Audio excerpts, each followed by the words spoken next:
खबर में बात करते हैं इसी ओपन मेरिट के हवाले से। जो रिजर्वेशन पॉलिसी है उसी को लेकर इन बच्चों के मामला तो अपनी जगह, एक जायज मामला तो इनके अपनी जगह पर है, लेकिन इस मामले को लेकर अब सियासत भी बहुत तूल पकड़ रही है। इस एतबार से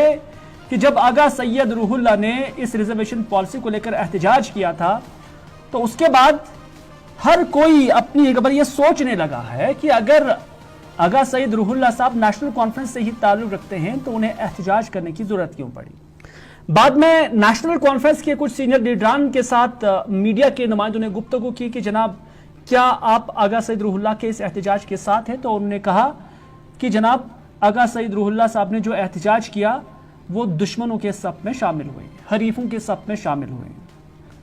ये नेशनल कॉन्फ्रेंस के ही लोग थे जिन्होंने ऐसा कहा है। लेकिन आज जब आगा सैयद रूहुल्लाह से एक मीडिया नुमाइंदे ने एक सवाल पूछा, उस पर उन्होंने क्या जवाब दिया वो हम आप तक पहुंचाएंगे। आपने उस दिन कहा था कि मैं आया हूं, मैं नेशनल कॉन्फ्रेंस हूं यहाँ पे, लेकिन सलमान साहब ने कहा कि वहाँ पे कोई नेशनल कॉन्फ्रेंस नहीं था बल्कि वो दुश्मनों का प्रोटेस्ट। आप जर्नलिस्ट का मतलब आपकी दुनिया कहाँ होती है, आपका मतलब तो मकसद क्या होता है। उस दिन बात सबसे बड़ी और सबसे इम्पोर्टेंट बात जो थी वो रिजर्वेशन, बच्चे उनकी रिजर्वेशन, उनका मुस्तकबिल, उस पर बात कर रहे हैं आप। कितनी बात की आप, मैं इम्पोर्टेंट नहीं हूँ, कोई और इम्पोर्टेंट नहीं हो, कोई और इशू नहीं इम्पोर्टेंट नहीं है, और अपना काम आप भी थोड़ा सा ईमानदारी से किया करें। अब मसाले से ज्यादा हकाई की तर्जमानी किया करें। उस दिन सबसे बड़ी इम्पोर्टेंट की बात जो थी वो रिजर्वेशन और बच्चे थे, तो उस पर आप थोड़ा सा सवाल करो, उस पर पता कह रहे हैं कि सब कुछ प्लांटेड था, प्लानिंग था ये। अल्ताफ बुखारी की तरह जिस दुनिया में सब कुछ प्लांटेड नहीं होता है, अल्ताफ बुखारी खुद प्लांटेड है, उनको लगता है सब कुछ प्लांटेड है, ऐसा नहीं। आपने आगा सैयद रूहुल्लाह का ये स्टेटमेंट सुना, हालांकि मीडिया नुमाइंदे पे ये बरस पड़े, और किसी भी मीडिया नुमाइंदे पर बरस पड़ना बहुत आसान बात है, और उनका कहना है कि रिजर्वेशन इंपॉर्टेंट था। मैं इंपॉर्टेंट नहीं हूं, कोई और इंपॉर्टेंट नहीं है। आगा सैयद रूहुल्लाह साहब एक एमपी हैं, हम समझते हैं कि वो भी इंपॉर्टेंट है, और सलमान अली सागर साहब एक इलेक्टेड रिप्रेजेंटेटिव है, एमएलए हैं, और उनकी बात भी माने रखती है। तो इस एतबार से मीडिया नुमाइंदों के लिए सलमान अली सागर भी इंपॉर्टेंट है, रिजर्वेशन पॉलिसी भी इंपॉर्टेंट है, और आगा सैयद रूहुल्लाह भी इंपॉर्टेंट है। और रिजर्वेशन को लेकर जो मामला है उसमें जो स्टूडेंट्स की डिमांड है वो अपनी जगह, लेकिन उस पर जो सियासत हो रही है ये क्यों हो रही है ये भी काफी इंपॉर्टेंट है, और ये जानना लोगों का हक भी है। सनम एजाज हमारे सीनियर एडिटर इस वक्त हमारे साथ मौजूद है। सनम, आप किस नजरिए से इस चीज को देखते हैं, आगा सैयद रूहुल्लाह साहब की जानिब से एक सहाबी पे बरस पड़ना और ये कहना कि सिर्फ रिजर्वेशन उस वक्त इंपॉर्टेंट थी। आप नहीं समझते हैं कि जो इस पर सियासत की गई है वो सरकार के रिलेटेड है, तंजीम के रिलेटेड है, अशखास के रिलेटेड है, और क्या वो इंपॉर्टेंट नहीं है कि एक एमपी, इलेक्टेड एमपी जो बात कहता है और उसके अपोजिट में उसी जमात का इलेक्टेड एमएलए उसका मुखालिफ कहता है और उसे दुश्मन करार देता है, क्या इसकी कोई इंपॉर्टेंस नहीं है? मुद्दे को लेकर कहें तो सब, अगर ये इम्पोर्टेंट आगा रूहुल्लाह के लिए मुद्दा होता तो पार्लियामेंट में उनकी कार्रवाई जो है कारकर्दगी, क्योंकि पार्लियामेंट का इजलास चल रहा था, 20 तारीख को ही पार्लियामेंट का इजलास खत्म हुआ है, तो इस इजलास के दौरान आगा रूहुल्लाह का एक वर्ड अगर निकला हो पार्लियामेंट के अंदर या बाहर, साफ जाहिर है उस पर सवाल कहा जा सकता था कि सियासत नहीं है, फिर वो मीडिया को बता देते कि आप अपनी जिम्मेदारी नहीं निभा रहे हैं। जिस तरह मीडिया को आज बरस पड़े, फटकार सुनाने की कोशिश की, इंपॉर्टेंट बताने की बात की। अगर आगा रूहुल्लाह के लिए ये मुद्दा इंपॉर्टेंट होता, सियासत ना होती, तो वो पार्लियामेंट के अंदर सवाल, यूजुअली सवाल पूछ के क्रॉस क्वेश्चन करते, सवाल पूछ के अगर सेटिस्फाई हो जाते ठीक है, नहीं होते तो बाहर निकल के या अंदर ही उस पर एक प्रोटेस्ट दर्ज करते।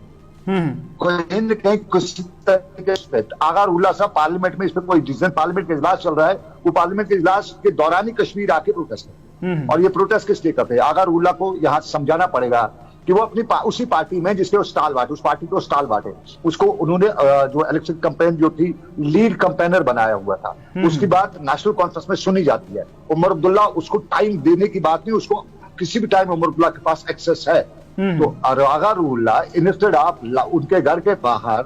वहीद परा के साथ, इल्तिजा मुफ्ती के साथ, दूसरों के साथ आके अपोजिशन खीमे में बैठ के प्रोटेस्ट करने के बजाय अगर वो चीफ मिनिस्टर से बात करते, बताते कि मुद्दा है, इस मुद्दे को हमें करना, और चीफ मिनिस्टर पे कोई स्टेटमेंट देते, आगा रूहुल्लाह के साथ बैठते, तो हम कहते हैं सियासत नहीं। हम कहते हैं कि आगा रूहुल्लाह कि इस प्रोटेस्ट से पहले उमर अब्दुल्ला ने इस पे रिएक्शन नहीं दिया होता, सब कमेटी नहीं बनाई होती और फिर आगा रूल्ला गुस्सा करते, प्रेस रिलीज निकालते, ट्विटर पे बात करते, तो हम बताते आगा रूल्ला सियासत है। आगा रूल्ला साफ जाहिर है, जिस तरह उन्होंने बताया ना कि अल्ताफ बुखारी का कि वो एजेंट है या एजेंट।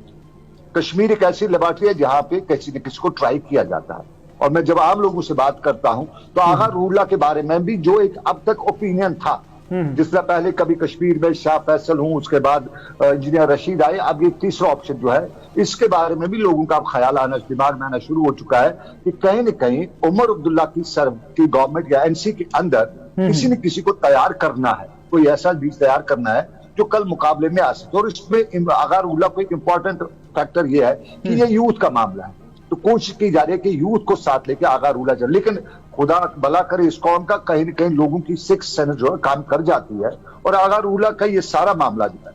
बहुत से लोग अब इसको किसी और एंगल से देख रहे हैं। बिल्कुल, बहुत से लोग इसको बहुत अलग अलग एंगलों से भी देखते हैं। सलाम एजाज, आपका बहुत बहुत शुक्रिया अपना नुक्ता नजर रखने के लिए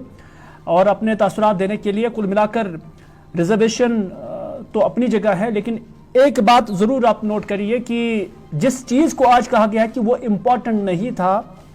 यकीनन एक वक्त आने वाला है और यह साबित हो जाएगा कि रिजर्वेशन के नाम पर जो अलग अलग तरीकों से बयानात आते हैं और उस वक्त यानी आने वाले वक्त में उसकी इंपॉर्टेंस पता चलेगी। बहरहाल आज आगा सईद रूहुल्लाह साहब कहते हैं कि सिर्फ रिजर्वेशन इंपॉर्टेंट थी, उस हवाले से मीडिया ने एक अच्छी खासी कवरेज, हर किसी मीडिया हाउस ने, चाहे वो इलेक्ट्रॉनिक मीडिया हो, चाहे वो सोशल मीडिया हो, चाहे वो प्रिंट मीडिया हो, हर किसी मीडिया ने उससे अच्छी जगह दी है। लेकिन उसके बाद मीडिया का यह हक बनता था कि उसके जो ऑफशूट्स है और इससे जो अलाइड एक्टिविटीज है, जो सियासत जम्मू कश्मीर के अंदर हो रही है, ये गवर्नमेंट की स्टेबिलिटी और अनस्टेबिलिटी के हवाले से भी नेशनल कॉन्फ्रेंस के एमएलए जावेद हसन बेग ने ऑन रिकॉर्ड बोला है कि ये रिजर्वेशन और उसके बाद जो इसके साथ अलाइड चीजें हैं, जो प्रोटेस्ट पॉलिटिक्स है, ये उमर अब्दुल्ला के लिए गले की हड्डी बन रही है। उन्होंने कहा कि ऐसा निवाला बन गया है, नेशनल कॉन्फ्रेंस के ही एमएलए जावेद हसन बेग कहते हैं कि ऐसा एक निवाला ये रिजर्वेशन बन गई है और ये प्रोटेस्ट पॉलिटिक्स बन गई है जो आगा सईद रूहुल्लाह ने शुरू की है कि इससे अगर उमर अब्दुल्ला साहब निगल ले तो फिर भी तकलीफ है और अगर वो बाहर फेंक दे तो फिर भी परेशानी है। ये बात है कि ये वक्त तय करेगा कि इस रिजर्वेशन के साथ जो चीजें आज मुंसलिक हैं या इसके नाम पर जो सियासत हो रही है, आने वाले वक्त में इसके नताइज जो है वो जरूर निकलेंगे।